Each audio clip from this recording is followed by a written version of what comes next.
Bonsoir et bienvenue dans Géopolitique Actu, la chronique qui vous fera toutes les semaines le récapitulatif de l'actualité géopolitique du monde ici sur votre chaîne Code Kama TV. Avant tout, nous tenons à nous excuser de notre absence lors des 2 dernières semaines. En effet, nous étions en tournée dans le Sénégal oriental et les conditions ne nous permettaient pas de tourner l'émission. Par ailleurs, on vous réserve de belles surprises par rapport à cette tournée, donc restez connectés et n'oubliez pas de partager nos contenus.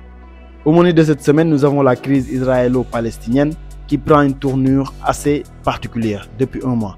Et ça sera le seul sujet de la première partie d'ailleurs, avant que Lem Salamine ne vienne vous faire le récapitulatif de l'actualité de la semaine.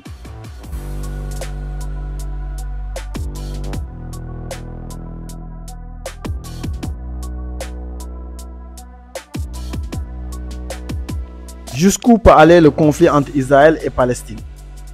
Pour rappel, le mouvement islamiste palestinien, le Hamas, avait lancé une opération en Israël le samedi 7 octobre en tirant plus de 5000 roquettes dans le territoire israélien et en prenant aussi plus de 200 Israéliens, dont un général de l'armée en otage.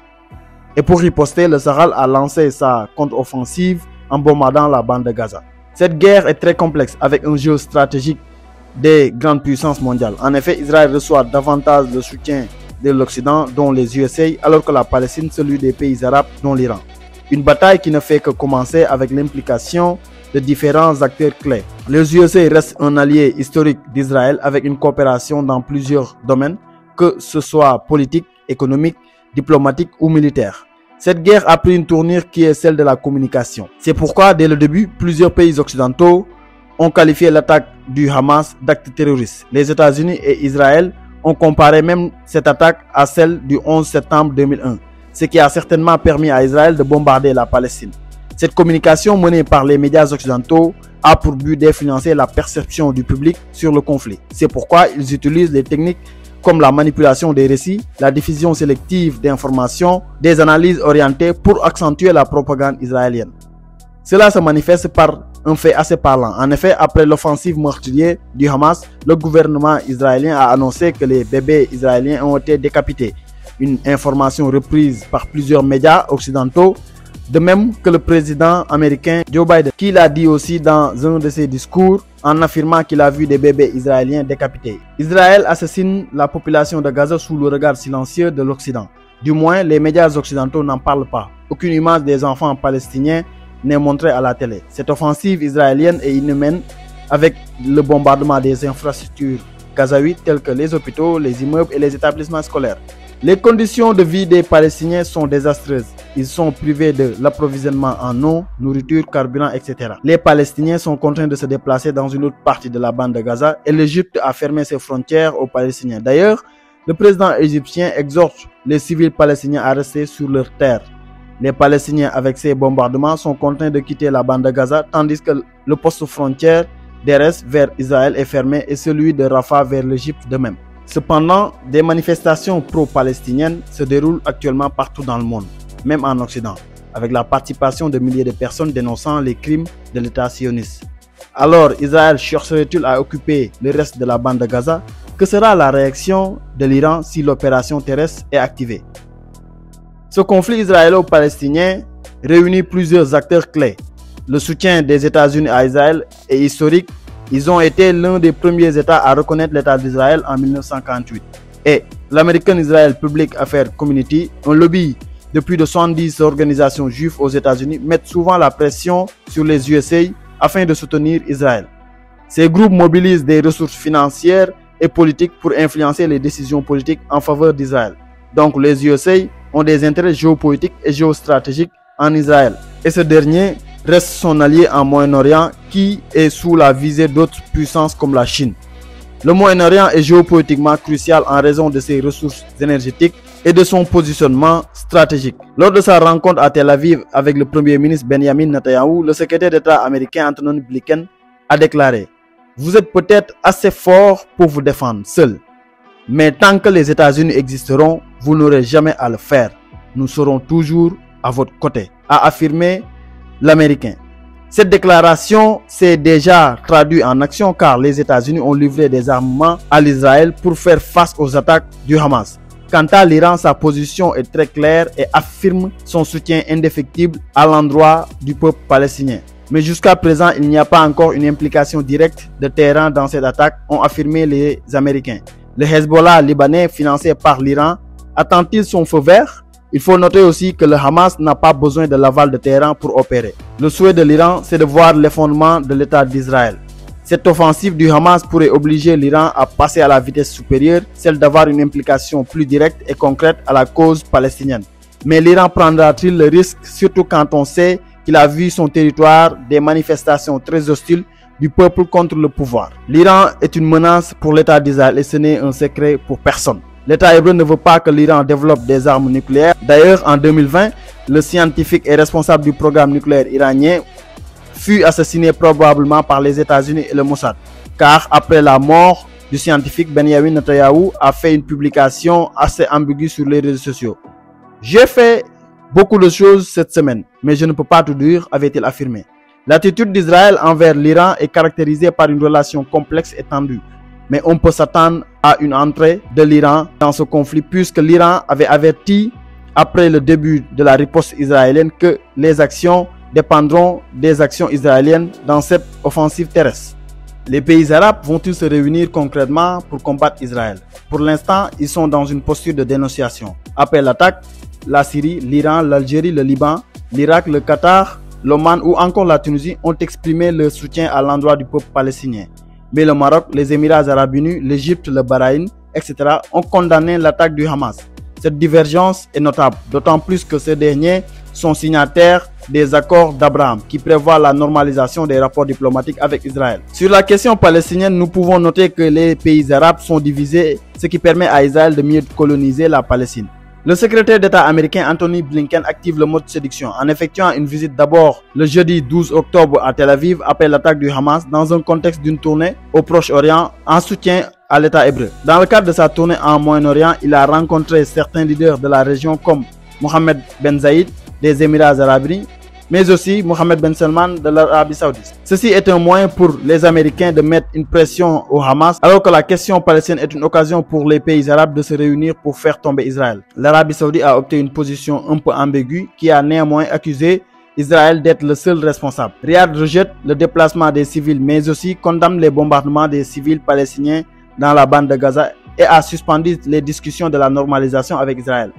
Cependant, le président iranien avait déclaré qu'une normalisation entre Israël et l'Arabie Saoudite serait une trahison contre le peuple palestinien. Ce mercredi 11 octobre, le président iranien et le prince héritier saoudien ont eu un entretien téléphonique sur le conflit israélo-palestinien. Ils se sont accordés sur une fin des crimes de guerre contre la Palestine.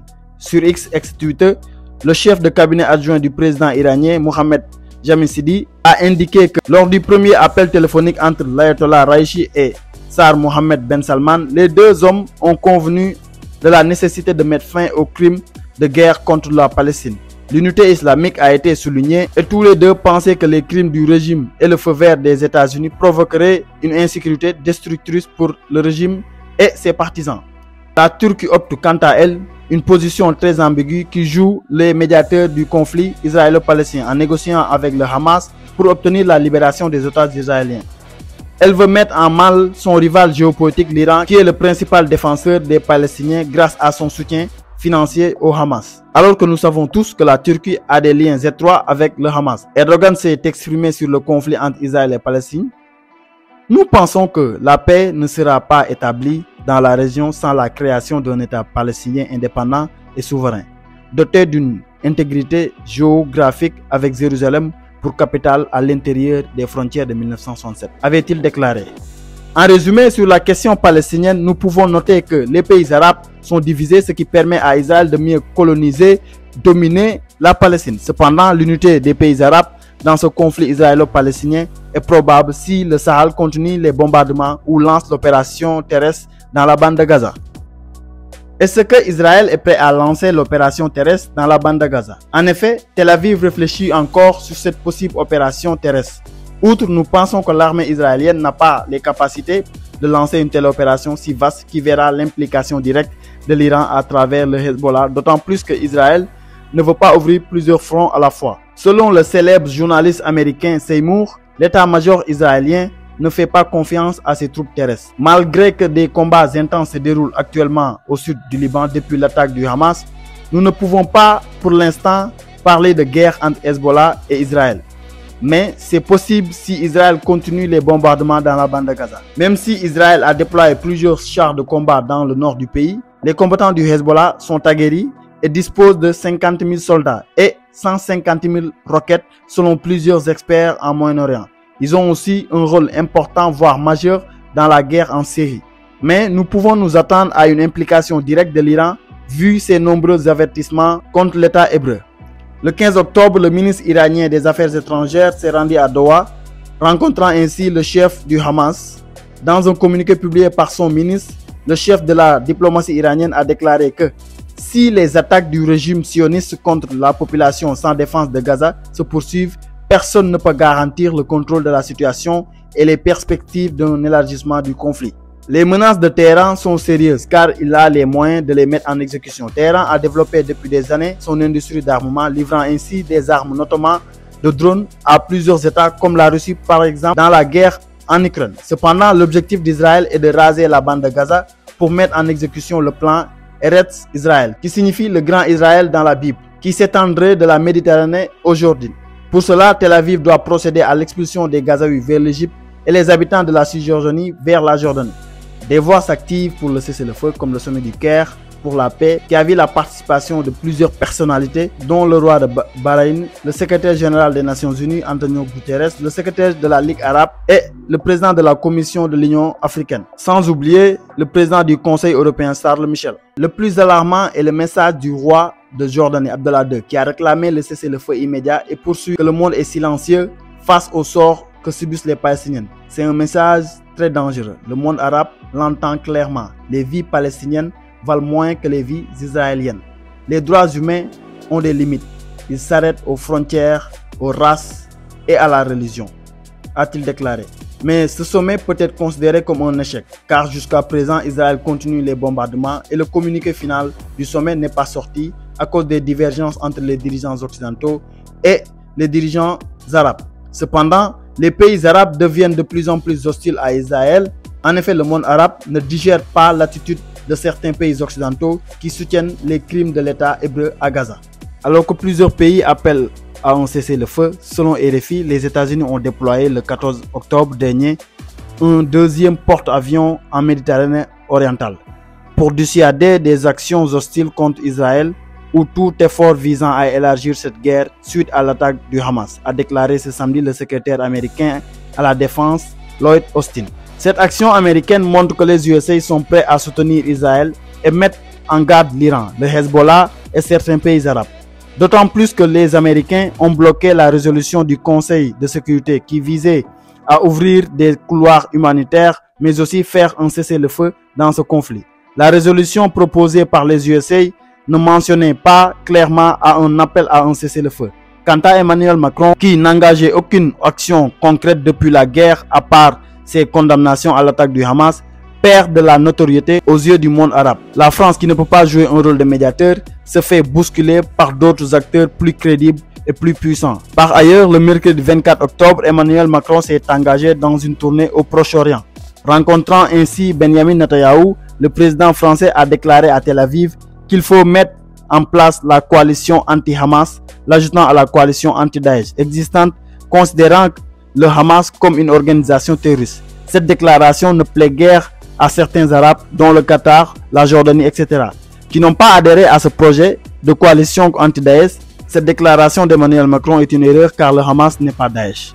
Le Hamas reçoit le soutien des Palestiniens qui ont même approuvé cette attaque du 7 octobre en organisant des manifestations au soutien aux combattants du Hamas. Macron a eu l'occasion de rencontrer le roi de Jordanie, mais aussi le président égyptien. Néanmoins, la presse arabe n'a pas raté Emmanuel Macron. Selon Al-Arabi Al-Jadid, Emmanuel Macron dirige une campagne pour étendre la guerre parce que la France veut mener une politique équilibrée dans la région pour ne pas offenser les deux camps. Même si le Hamas est une création de l'État d'Israël, comme l'affirment plusieurs analystes, le Hamas n'entend pas reculer car la Palestine est au tournant décisif de la guerre contre Israël. D'autant plus que plusieurs États arabes vont miser sur le Hamas pour détruire Israël. À propos de la création de Hamas par Israël, Les propos de Netanyahou l'ont rattrapé sur les réseaux sociaux. Quiconque veut contrecarrer la création d'un État palestinien doit soutenir le renforcement du Hamas et transférer de l'argent au Hamas. Cela fait partie de notre stratégie, avait affirmé le dirigeant israélien lors d'une réunion des membres de Likoud en mars 2019. Plusieurs médias israéliens ont affirmé que pendant des années, Netanyahou a soutenu le Hamas. Le but était d'affaiblir le Fatah de Mahmoud Abbas et renforcer le Hamas. C'était aussi une stratégie d'empêcher Mahmoud Abbas de progresser vers la création d'un État palestinien. Cependant, le Hamas est toujours soutenu financièrement par le Qatar. En 2020, Netanyahou aurait envoyé le chef du Mossad Yossi Cohen pour demander au Qatar de continuer de financer le Hamas qui contrôlait Gaza. Les relations entre Doha et Hamas sont très étroites. On se souvient de la visite du chef du bureau politique du mouvement, Ismaël Haniyeh, reçu par le ministre des Affaires étrangères du Qatar, Cheikh Mohammed Ben Abdurrahman Al Thani, où il a réaffirmé le soutien du Qatar aux côtés des frères palestiniens. Cependant, Qatar ne fournit pas d'armement au Hamas. Son soutien reste politique et financier pour maintenir la Palestine sur l'échiquier géopolitique mondial et empêcher son effondrement. Quant à l'Europe, elle est divisée sur la question palestinienne. On peut noter ceux qui soutiennent les civils palestiniens comme l'Espagne et les défenseurs d'Israël comme l'Allemagne, d'autant plus que le chancelier allemand Olaf soutient l'opération terrestre de l'État hébreu. Ce jeudi 26 octobre, à Bruxelles, le sommet européen a débuté au Conseil européen où les 27 États cherchent une position commune dans le conflit israélo-palestinien. La division au sein du Parlement européen est bien réelle. D'abord, Ursula von der Leyen est jugée pro-israélienne par certains de ses collègues. En effet, un clash a eu lieu entre elle et le président du Conseil, Charles Michel, qui lui reproche d'outrepasser ses fonctions sans consulter ses collègues en matière de politique étrangère.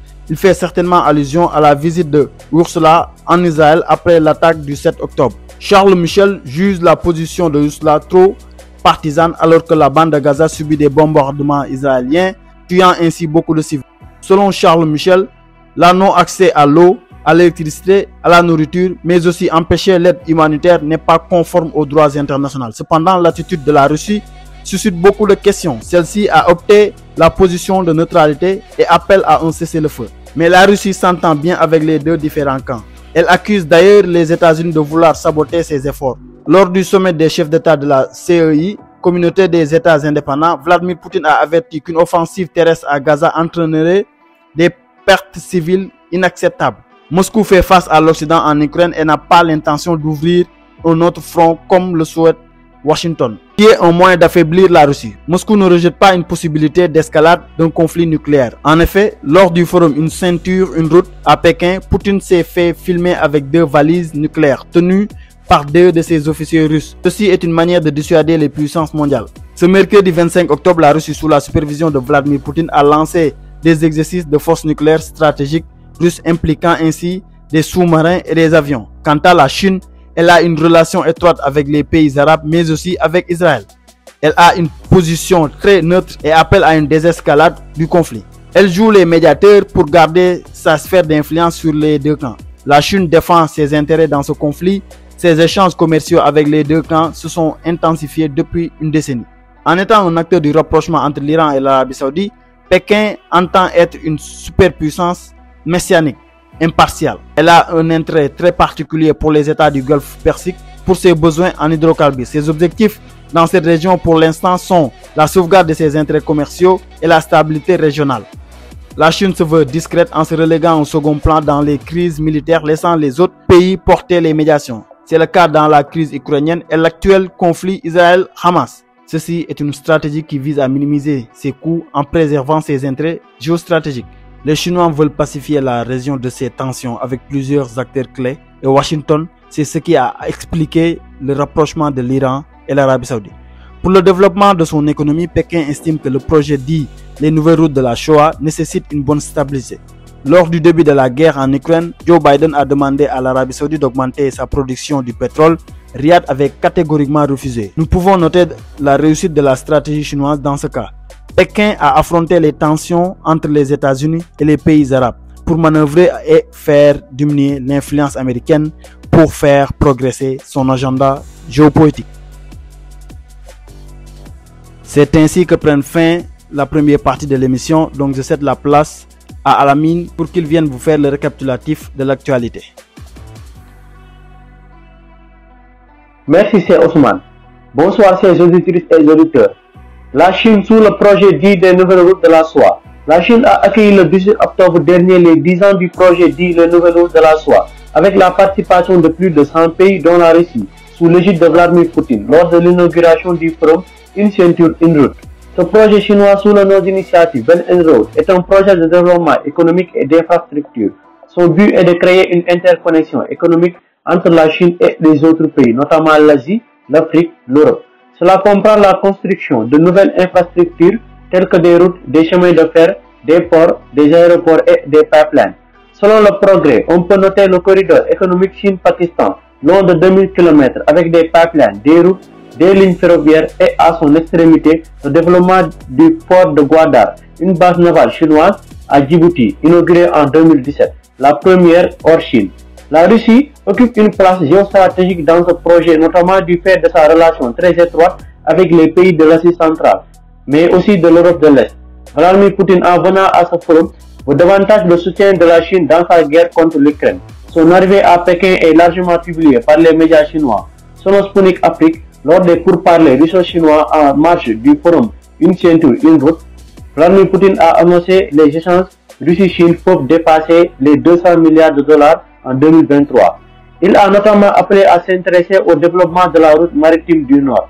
Cette route traverse l'Arctique, longeant les côtes nord de la Russie, du Cap Nord-Est à l'Est jusqu'à la mer de Bering à l'Ouest. Elle va aussi emprunter le canal de Suez et l'océan Indien.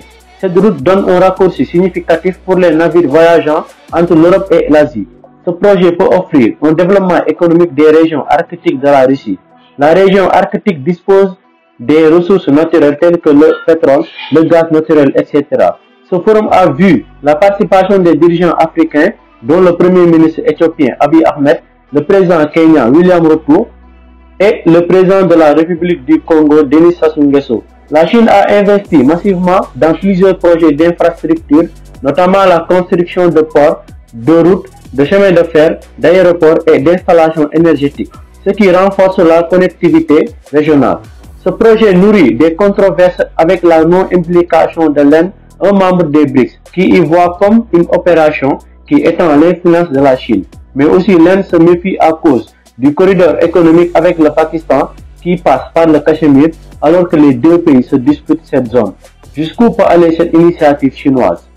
Le Togo de Faure Gnassingbé vers de nouvelles orientations panafricaines.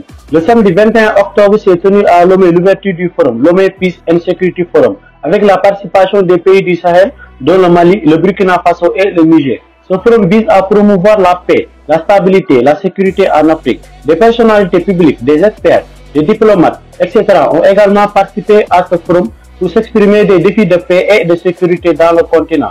Selon Maître Joseph Kokou Kofigo, l'idée de la base de la création des organisations est de s'occuper du bien-être de la population. C'est dans le sens que le ministre des Affaires étrangères du Mali, Abdoulaye Diop, dit qu'il faut que nos organisations remplissent leur vocation première qui est de réaliser la solidarité et l'intégration africaine. Nous devons avoir des organisations où le leadership africain est affirmé et assumé. Le Togo s'impose aujourd'hui comme étant un des leaders de la diplomatie africaine, notamment son implication directe dans l'affaire des 49 soldats ivoiriens arrêtés à l'aéroport de Bamako. Lomé a été le médiateur parfait par la voix de Robert Dussé jusqu'à la libération des soldats et empêcher un possible conflit entre la Côte d'Ivoire et le Mali. Lomé s'est aussi imposé comme un des médiateurs du conflit soudanais qui oppose le général Burhan et le général Hamdan Dagalo. Le Togo a également initié l'alliance politique africaine qui vise à fédérer les pays africains qui sont dans la dynamique panafricaine et travailler pour une Afrique libre, unie et souveraine. Lors de la première session de la conférence ministérielle de l'APA, Victoire Tomega Dogbe, la première ministre togolaise, a déclaré que face à la globalisation, l'Afrique doit devenir un bloc d'équilibre. Selon le chef de la diplomatie togolaise, Robert Dussé, l'APA reste pour le devenir du panafricanisme un défi contre la menace terroriste. Le Mali s'est engagé dans une grande opération de lutte contre les terroristes partout dans le pays, notamment au nord. La MINUSMA a fait plus de 10 ans au Mali malgré leur présence. Des terroristes continuent leur action meurtrière, celle d'assassiner des civils. Depuis l'arrivée des militaires au pouvoir, la MINUSMA subit de plus en plus des critiques de la société civile malienne, surtout depuis la signature d'une coopération militaire entre la Russie à travers Wagner et le Mali. Une très grande manifestation s'est déroulée le 28 avril au Palais de la Culture sous l'égide du mouvement Yerewulo debout sur les remparts pour exiger le départ de la MINUSMA. Le gouvernement a demandé le 16 juin le retrait de la MINUSMA qui a eu des actions négatives, violant ainsi les 3 principes édictés par le colonel Assimi Goïta, à savoir le respect de la souveraineté du Mali, le respect des choix stratégiques et des choix de partenariat opérés par le Mali, la prise en compte des intérêts du peuple malien dans toutes les décisions. Le plan de retrait de la MINUSMA subit des complications à cause du non-respect des textes de l'ONU de la part de la MINUSMA. Elle a abandonné la ville d'Ahelhok en violation du calendrier de rétrocession de ses emprises, permettant ainsi aux groupes armés terroristes de semer la terreur dans cette localité. Donc la MINUSMA a violé la résolution 2690 des Nations Unies qui stipule: la MINUSMA travaillera résolument au retrait ordonné et sécurisé de son personnel dans les délais impartis, conformément aux dispositions de la résolution 2690. À cette fin, la mission agira en étroite consultation avec les autorités maliennes et dans le cadre de l'accord entre l'Organisation des Nations Unies et le gouvernement de la République du Mali relatif au statut de la MINUSMA. Le contingent tchadien avait abandonné des positions à Tessalit qui ont finalement été récupérées par les FAMA. Ces actions montrent que la MINUSMA n'œuvrait pas pour la stabilité, mais plutôt permettre aux terroristes de perpétuer leur massacre dans plusieurs localités. Les prochains jours s'annoncent décisifs. La MONUSCO et la MINUSMA en connivence avec les bandits armés. En juillet 2022, plusieurs Congolais se sont manifestés dans l'est de la RDC pour exiger le départ des forces onusiennes.